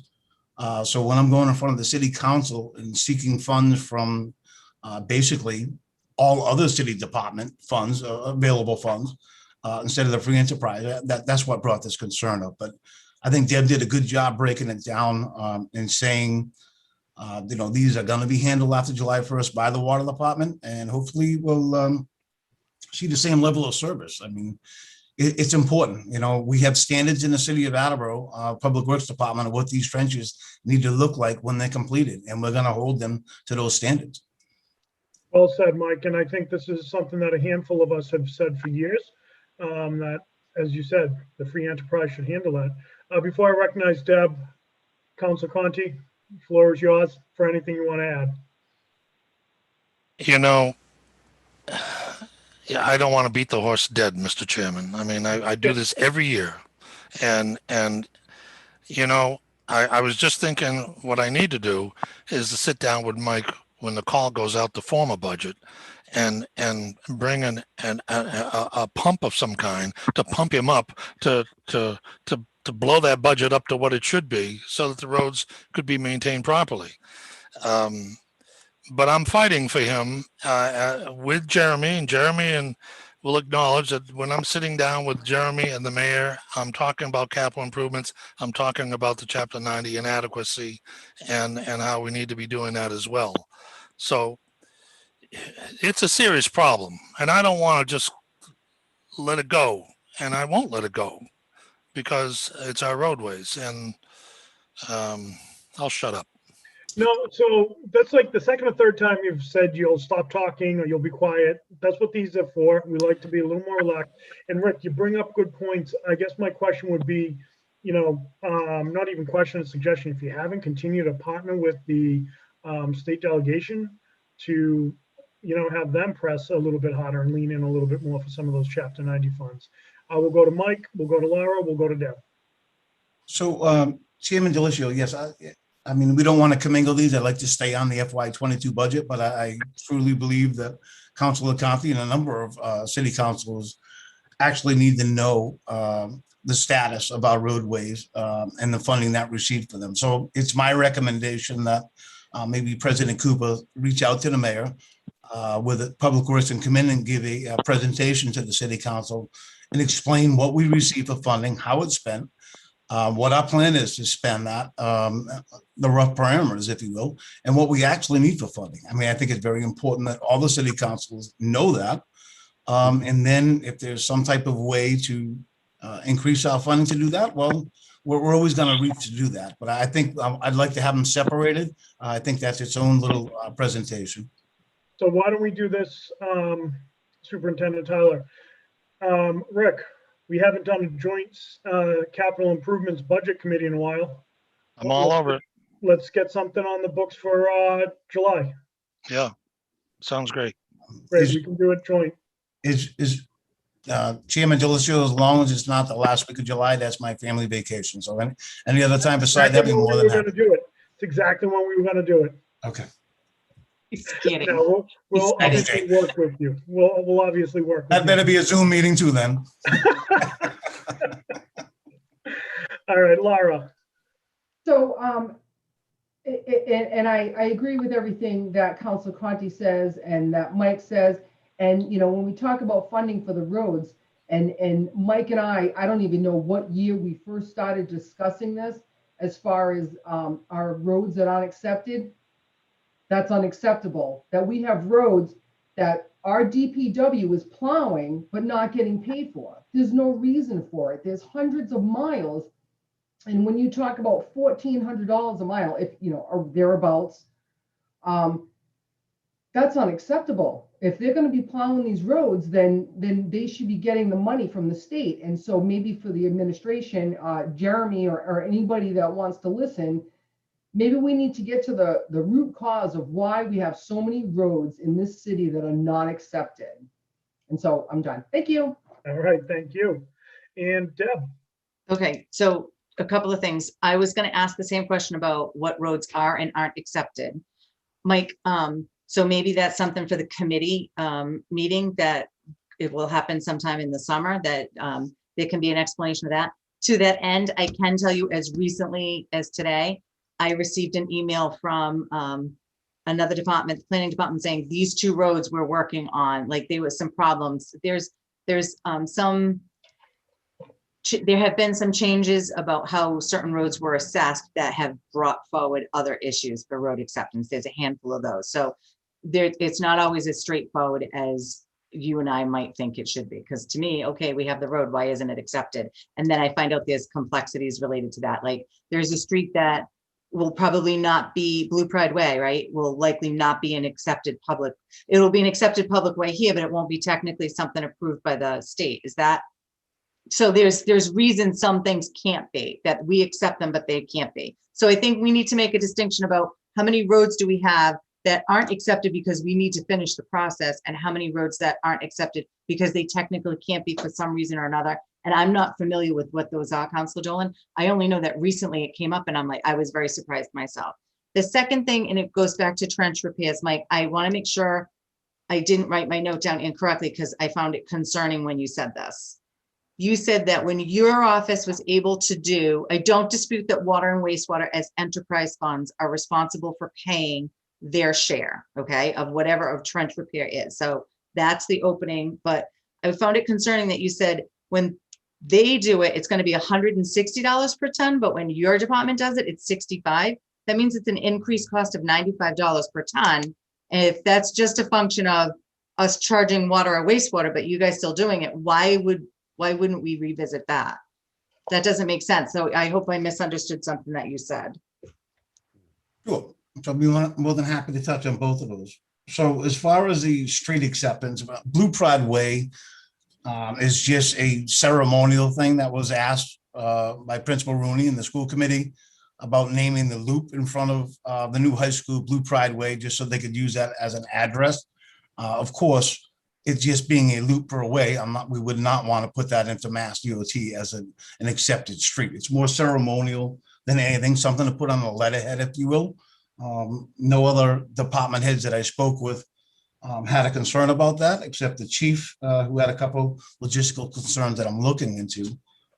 But again, I mean, if we're just trying to do something ceremonial, or we want to call it one Blue Pride Way because of the new high school, I think most of the department heads have not seen any problem with that. But of course, I don't think it's prudent to put that in for the state to give us money to maintain the loop over there, especially because we don't anyways. The school department maintains all their property over there. So that's kind of important to note. I'd say on the second issue is I don't think it's a good use of public works personnel to go out and do water department work. I mean, so the cost might be $65 a ton for me, but that's utilizing one of my foremen and 2 or 3 workers to perform all this work. If hopefully the water department can do it in-house. If so, they piggyback on the contract that we have through aggregate, and they would pay $65 a ton to do that. I mean, there's a couple of employees for the water department that came from Public Works within the last couple of years, so they're very well versed on how to do that work. But if for any chance they were not able to perform that work in-house, our contracted vendor, which is Wells contracted, I'm sorry, is $160 a ton. So that's a decision that the water department will have to make on whether or not they want to utilize their personnel instead of Public Works personnel to perform that work. So again, I just don't think it's a very good use of public work personnel. I don't think it's a very good use of city funds to support a free enterprise on something that has directly occurred to a water break. It's a direct cost incurred to that water break. So that's just my opinion. If the mayor and Jeremy told me tomorrow that we're going to continue to do that work, then we're going to continue to do it. But I just don't think that's a good use of funds. So just to clarify, Mike, something, just so everybody understands it. If the administration had the directive, I mean, I don't want to see us paying $95 more per ton for something that we were doing in-house. Like if you said, hey, I lost 2 people and there's like other cost savings over there, just like we're going to be charging the snow and ice budget for costs that Courtney brought up earlier and said, hey, I really shouldn't be paying for, out of the ratepayer, shouldn't be paying for plowing. We're addressing that in that fashion, trying to do it with the most cost-effective and efficient way. So ultimately, if this is the most cost-efficient way, that's one thing, but this is the first I've heard that we're going to go from $160 per ton, excuse me, from $65 per ton to $165 per ton, just from moving it out of your department into somebody else's for the expense. That's a lot of money for the ratepayer. You know, so if we're getting the same value for the dollar, that's one thing, but that's my concern. So I don't know if Jeremy, if you can speak to that.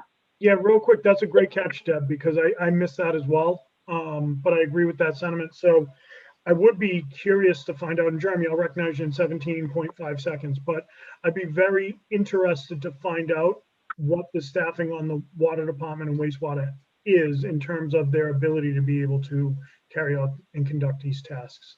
Jeremy. Thank you, Chairman.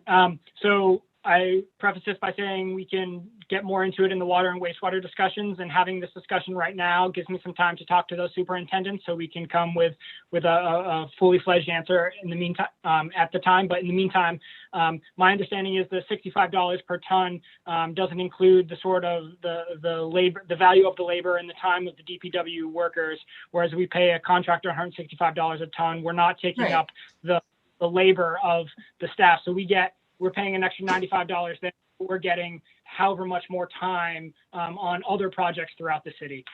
So I know that it's 1-to-1. I don't know that it's slightly cheaper, slightly more expensive, but I know it's not buying the same product. We're buying the product and the labor in it. Yes, so we can get that clarification. We have water and wastewater coming in on Thursday, so we can flush that out. No pun intended. Then. All right, Mike, always good to see you.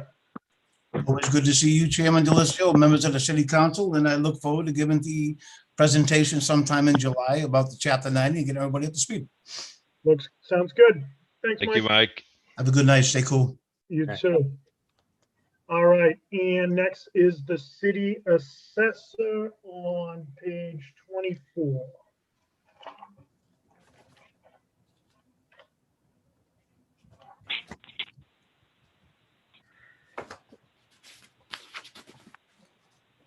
All right, and Julie, good evening. How are you? Hi, I'm well. How are you? Fantastic. Thank you. And thank you for being so kind for me blowing you off today. I certainly appreciate it.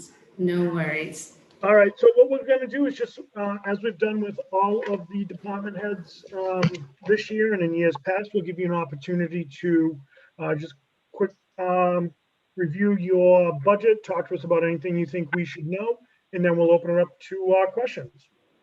Okay, well, our budget is level funded this year, except for any contractual increases. The only thing I would mention is we funded for Nearmap, which is an additional GIS system. We funded that through the CARES Act last year, and we're doing it for fiscal year 22.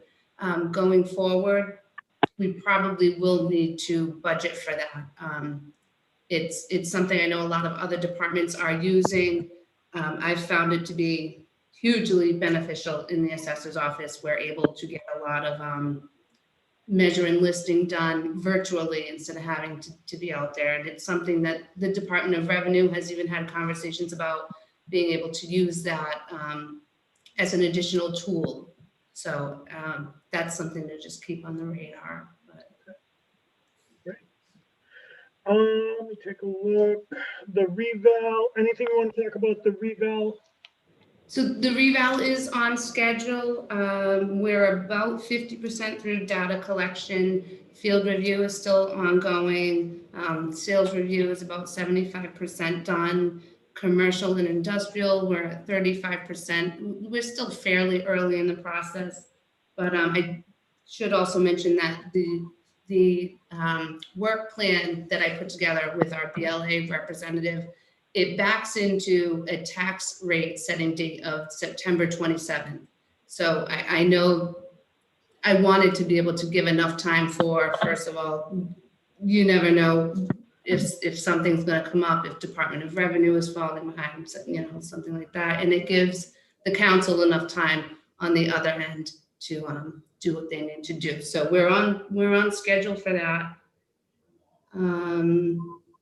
Personal property has not been started yet, but that's okay. It's still on schedule. It's scheduled to start July 1st and go into the middle of July. Yeah. Okay, great, thank you. The fiscal 22 Attleboro High School debt exclusion, how's that going to be billed? Is it going to be billed out over the 4 quarters? It is going to be built out over 4 quarters. I'm in the process of estimating. I have a board meeting on Thursday, so they'll look at it, approve it, and then it will go on. The increased tax rate will be seen on the preliminary tax bill, and then it'll get flushed through the actual tax bill, and so hopefully it'll even things out. Okay. It will even things out. Okay. New growth estimate is 900,000. Is that still reasonable in your estimation? It is. It's probably actually a little conservative. Still, when we started this process back in February, March, I initially thought it was close to around 700,000, but as information comes in, we got some more personal property returns from utility companies, which had a real good amount of growth on them. So I was able to tell Jeremy that we could increase it to the 900,000. And again, I think that's probably still a conservative estimate. I like to be conservative. I would never want to tell anybody they have something they don't. So. Well, no, I appreciate that for sure. And then the overlay, I'm trying to find the overlay, but the overlay is 900,000. Can you walk us through that? Sure. The overlay is also at 900,000. Last year we had it at 815,000. Generally, it's increased in a certification year just because there's so much more going on. The Department of Revenue actually recommends that the overlay reserve is approximately 1.25% of your entire levy. This puts us at 1.05% of the entire levy, which is still okay. It's still okay. I think it's reasonable. Good. Thank you. That's all the questions I had. Councilor Conti. So, Mr. Chairman, it's no secret that I'm a big advocate of our assessing department in Attleboro. It's doing a great job. Julie, how many appellate tax board cases, trials do you have open now? We have approximately 8 cases open right now. We haven't received the filings for fiscal year 21. Those are all fiscal year 20 cases. Yeah, they'll be coming in shortly. Mm-hmm. Mr. Chairman, I just want to plant a seed that the assessor is the one department in the city that has the opportunity of really opening the spigot, and that she's in a unique position where if she had, say, $20,000 to invest in some appraisals, it could result in the generation of $60,000 worth of annual income in taxes. And this is something that she and I have talked about on occasion, and I think that we will probably expect to see something shortly. And I just want to set the stage, Mr. Chairman, that the Budget Committee will look at this with welcome arms, that if we can improve our revenue stream by minor investments, we should jump at that chance at every opportunity we get. And that concludes my comments. Thank you, Julie, for your presentation. Thank you. Well, you've certainly piqued my interest, Councilor Conti. So I'll be looking forward to that. But I agree. It's coming, hopefully next week. Perfect. And then I'll give you a call so you can kind of walk me through it. And I mean it, I will call this time. Sure. Any other questions for the assessor? Jeremy? Yeah, I just wanted to give some order of magnitude when Julie was talking about the near map software. For fiscal 21, we paid just over $17,000 through CARES Act funds, and we plan to do the same when it comes up for renewal in the fall. And then that, after 2 years worth of experience, and Julie and other departments have had positive experience with it so far, we'll be looking to move that to the general fund afterwards. But I just wanted to give you an order of magnitude of what that will be. Seems like it brings a level of efficiency to the process. I was just going to say, if I could just pipe up.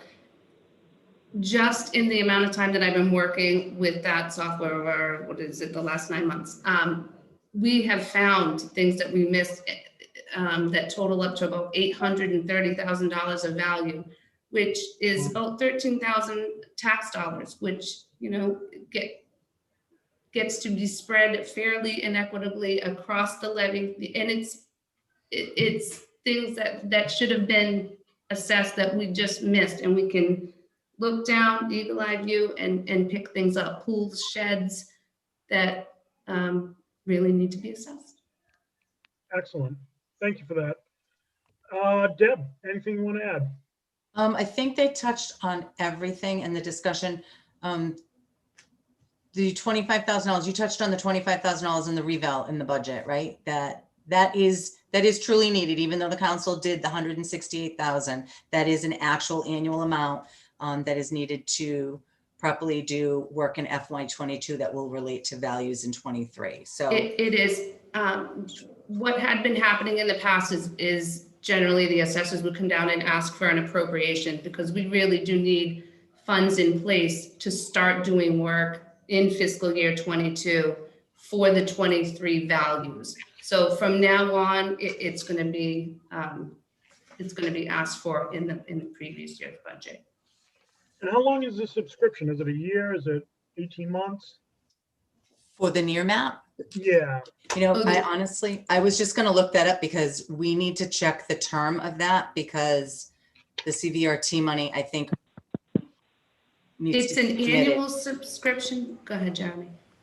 Yeah, my recollection is that it's an annual subscription, and the CVRT allows us to pay for things that the CVRT, we use them interchangeably, allows us to pay for subscription services that go beyond the eligible period for the grant if they're paid in lump sum, if they're required to be paid in lump sum in advance.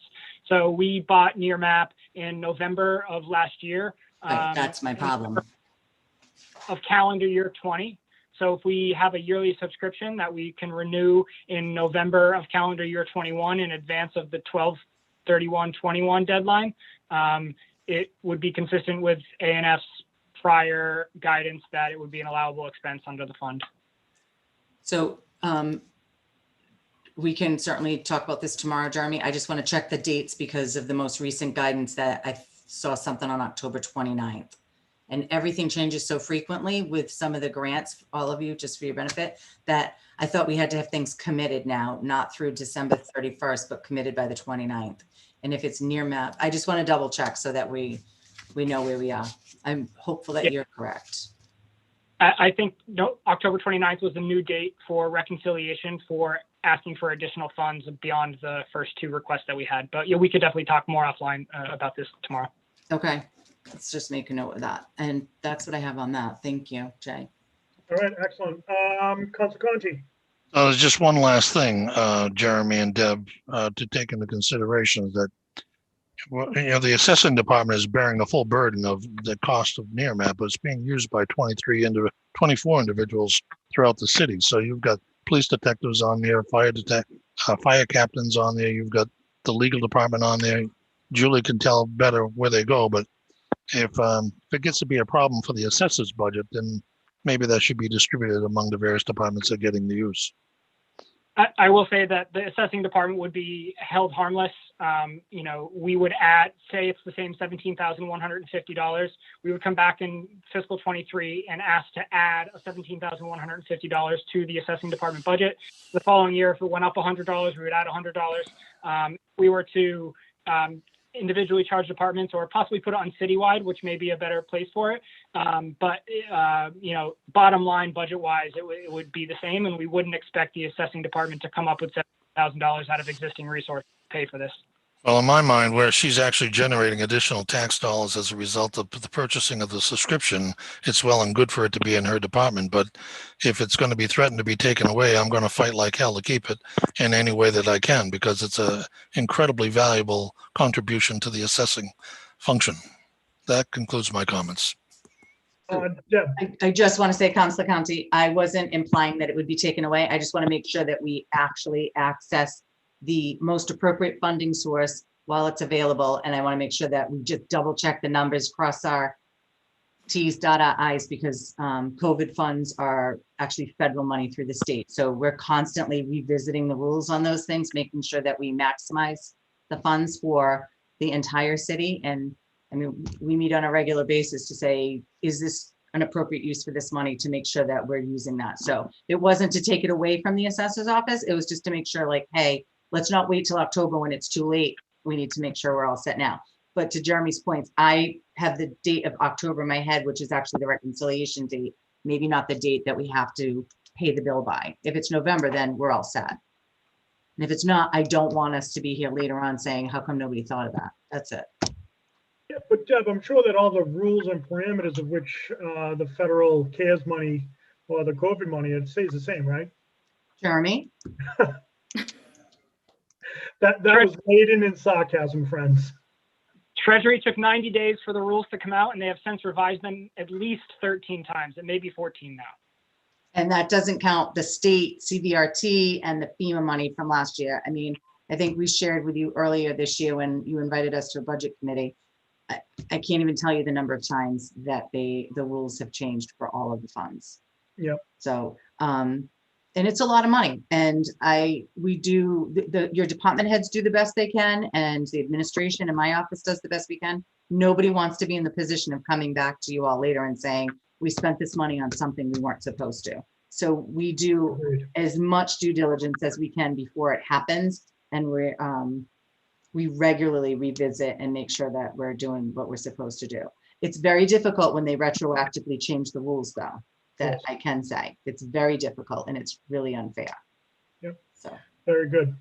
All right. So what I will say is I do like the fact that this is kind of becoming a shared service software. I think that's important. And I think as we go along, we need to look where we can either share more services, create opportunities for shared services. But all right. Well, Julie, thank you so much. Thank you all very much. Have a good night. I'm sure we'll be talking to you soon with tax classification knocking. Absolutely. Thank you. All right, take care. And to bring us home tonight, we have personnel. Owen Bevo's with us on page 33. Owen, good evening.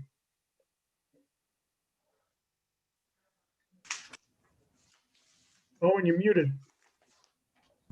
There he is. Some people would like to have a mute on me often, but you know. No, these hearings don't work so well when people are muted. My regular day, I'd like to have some mute too, but that's good.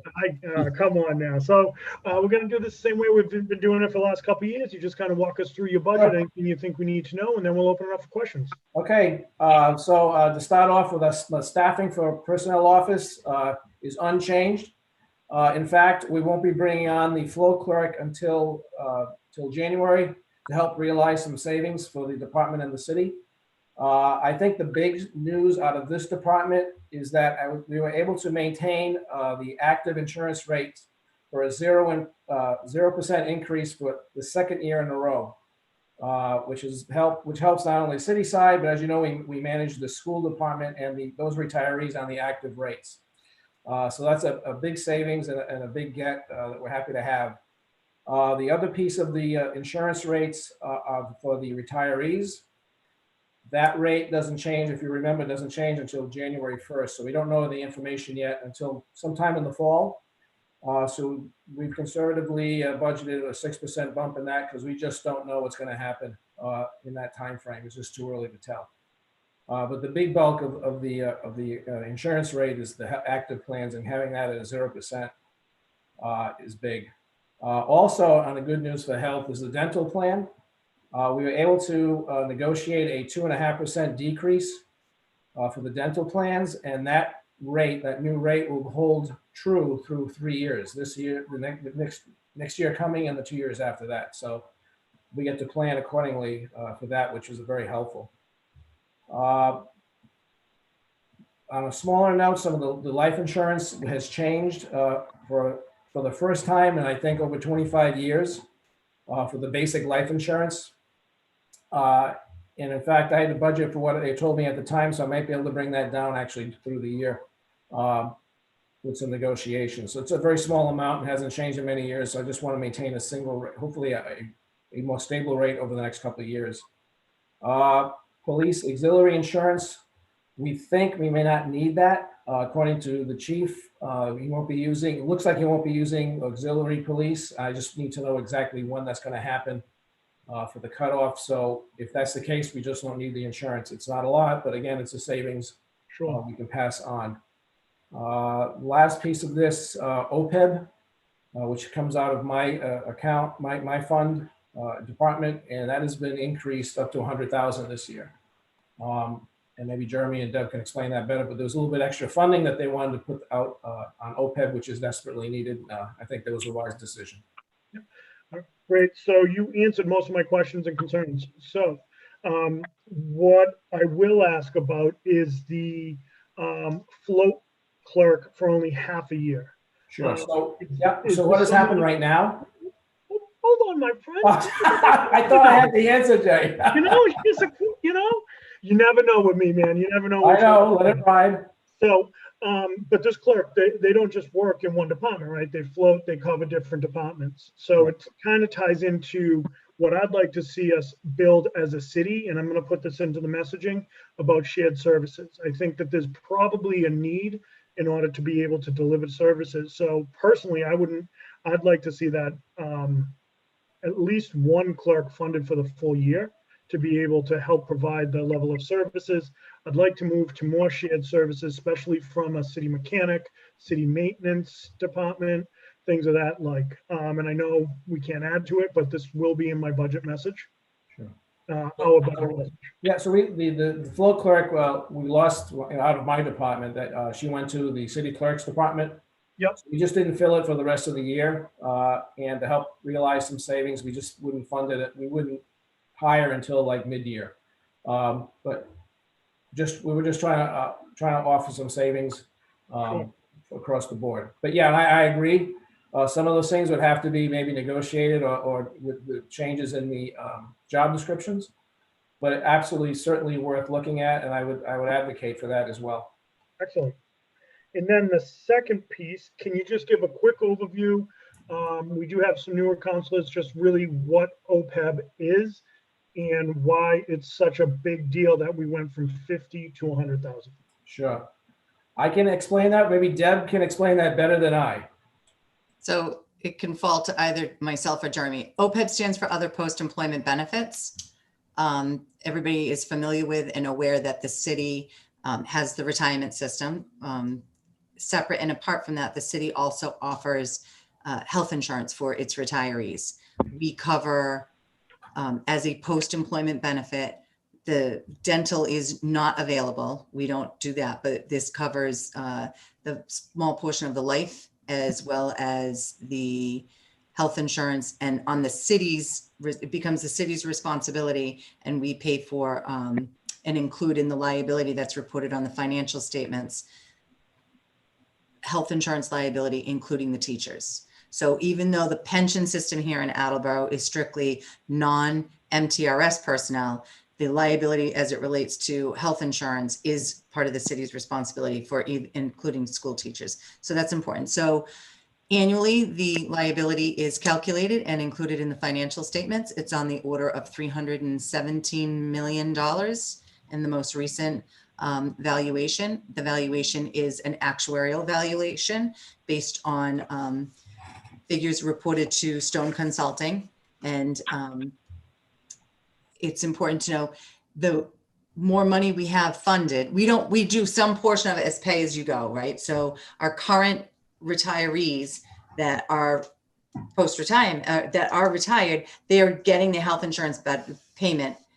It's part of the regular budget. It's inside the budget that Owen just talked about for our employees. Teachers are budgeted on the teachers' side of the education budget. Retired clerical, custodial staff, anybody that's a member of the Attleboro contributory retirement budget, system is included in Owen's budget. So there are school retirees that are included in Owen's budget for post-employment benefits. And that part we get credit for as part of that $317 million liability that's reported. Think of the post-employment benefits as if the city were to cease tomorrow, fold up shop, how much money would we technically need to have in the bank to pay for the liability that we have on the books related to the benefit that we've promised at this particular point in time, our retirees. Years ago, a great deal of that benefit, outstanding liability at the time, was adjusted down because we adopted Section 18 of Chapter 32, which requires folks to participate in the Medicare plans, right? So that shifted some of the cost to other things. In addition, we got rid of some of the Cadillac plans that the city used to offer employees, that those aren't offered as anymore as well. The liability, if the $317 million, is particularly sensitive to the discount rate. The discount rate is made up of other factors, and the more money we have in the plan, the better benefit we have, and the discount rate is adjusted. So if we are able to display and show that we're funding the system, it benefits the city, obviously, for the liability that will be there in the future. But in addition to that, it will help to reduce the liability on paper. That liability shifts every year. I don't have the financial statement out in front of me right now, but there was an increase of, I want to say, upwards of 80 to 122. I know that's a big swing. $1 million.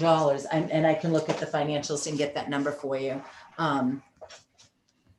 Do you have the OPEB? We don't need that tonight. You can send that out. So I can get that to you, but it's any amount of money that the city is putting into and funding the post-employment benefit will benefit the city in the long term. So this administration has gone from 35, they went to 50, and now he's going from 50 to a commitment of 100. So annually, general government is going to be at 100,000, and water and wastewater are both at 50,000 in the budget presentations that you'll see later this week. So I was delighted when the administration put more money in that. And I think that's a pretty big deal, and it needs to be recognized that an increase in the contribution, however minute, is important. Agreed. And before I recognize Jeremy, first a question for Deb and then a comment.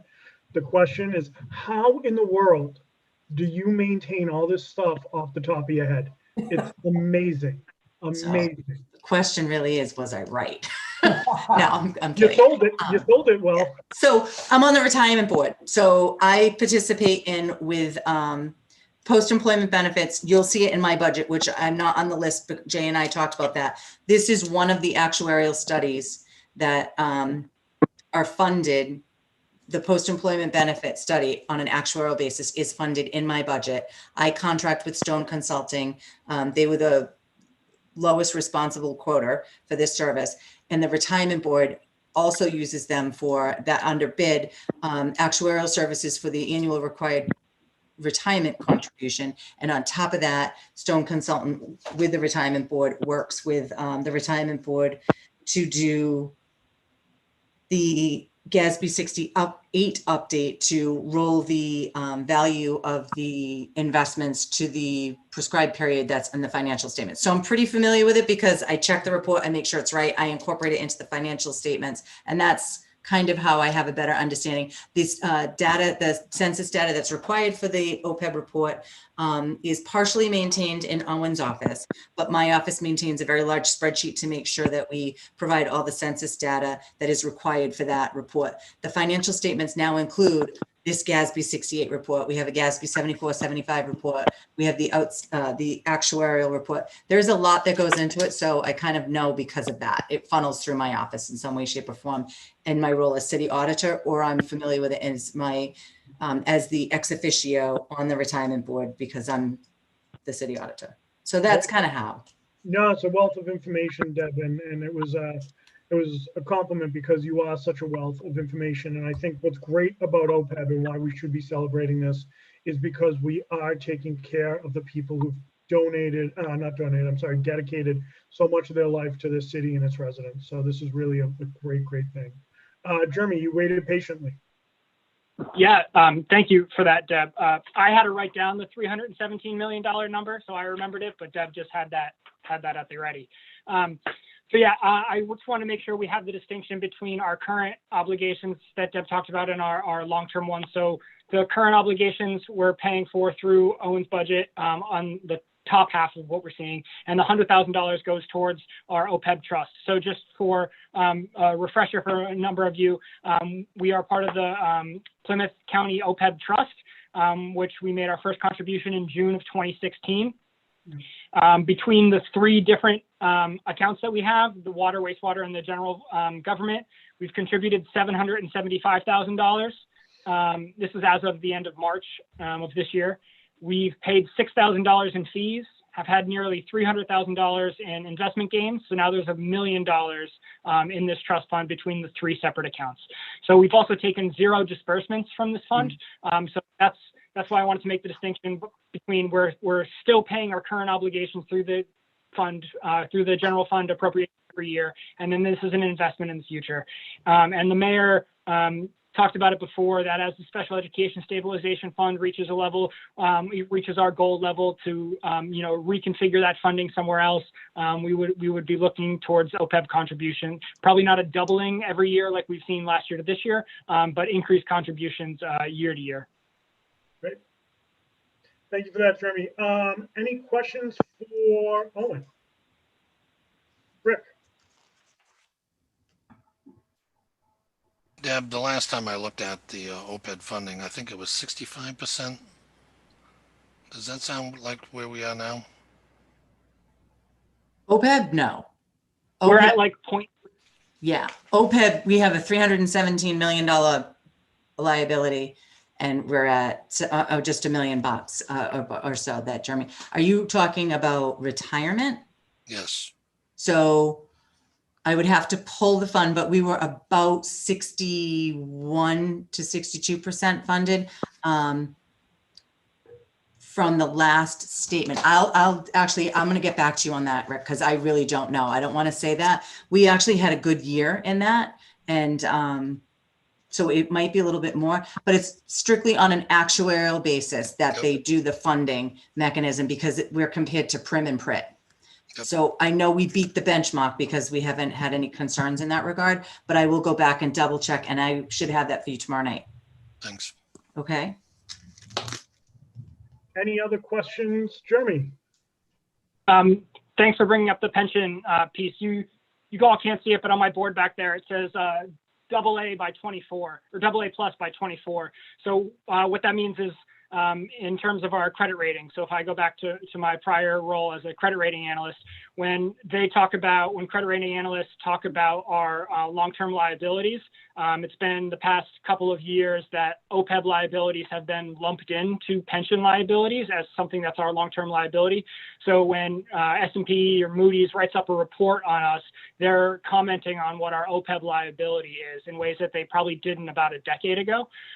So it's important that our pensions stay funded to a healthy level, and we can continue to make those every year. But our OPEB is becoming an increasing concern to rating agencies, and kind of bettering our position in the rating agency world is a goal of the administration's. So this OPEB piece fits into that quite well. All right. Well, Owen, thank you so much. Have a good night. If any questions arise, we'll let you know, but it looks pretty straightforward. Yes, then anytime you need something, just let me know. Absolutely. Appreciate it. Always good to Thanks, see you. everybody. All right, real quick before we adjourn, tomorrow night at 5:30, we have the police, and at 6:15, we have the fire department. Jeremy, I'm wondering, because it is a committee night tomorrow night, if after fire is done, if you could take a few minutes and just kind of talk about the local receipts and where we're at. Yeah, definitely. Be happy to. All right, excellent. That being, Council Conti. Mr. Chairman, I won't be able to join you tomorrow night for the police department, but and the fire department, but I've had long conversations and I'm sure I'll be represented. So I'll join back in on Wednesday. Okay, sounds good. Thank you for letting me know. All right, that being said, I would entertain a motion to adjourn at 7:35. Second. All in favor? Aye. Aye. Motion passes. Thank you, everyone. Great start to the budget season. We'll see you all tomorrow. Thank you. Thank you.